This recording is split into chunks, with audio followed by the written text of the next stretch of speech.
আসসালামু আলাইকুম। America, Israel এবং তাদের যে মিত্র দেশগুলো আছে, এদের যে সিস্টেম আপনি এ, খেয়াল করবেন, বিগত কিছুদিন ধরে এটা পরিষ্কার যে প্রত্যেকটা সাবেক কর্মকর্তা বা সিনেটর তারা যখন অবসরে যান তখন তাদের মুখ দিয়ে সত্য কথা বেরোয়, তখন মানবতার কথা বেরোয়, নীতি কথা বের হয়। কিন্তু যখন তারা ক্ষমতায় থাকে, চেয়ার নড়ে যাওয়ার ভয় থাকে, সেই সময় কারো কথা তখন সত্য মানবতা থাকে না।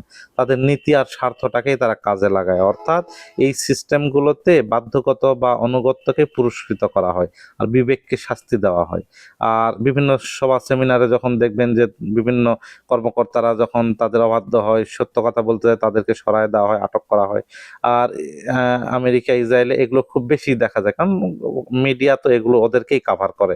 আপনার ইরানের মিনাব স্কুলে যে ১৬৫ বা ১৬৩ জন স্কুল ছাত্রীকে হত্যা করছে, এটা কিন্তু কোনো খবরে খুব বেশি ফলাও হয় না। এটা খুব বেশি ফলাও হয় না। অথচ তারা বিভিন্ন উম, আপনার ন্যারেটিভ প্রচারে ব্যস্ত। এটা যদি আমাদের দেশে কোনো একটা যদি শিয়ালও মারা যায়, তো তাহলে দেখবেন কি একরকম অবস্থা।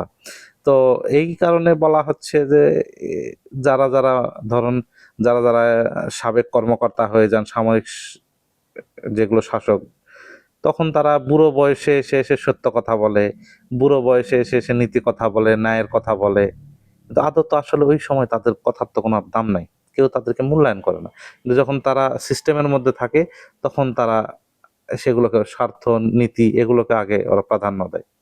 তো এই জন্য আসলে ক্ষমতা যার, দাদাগিরি তো তারই হবে, এটাই স্বাভাবিক।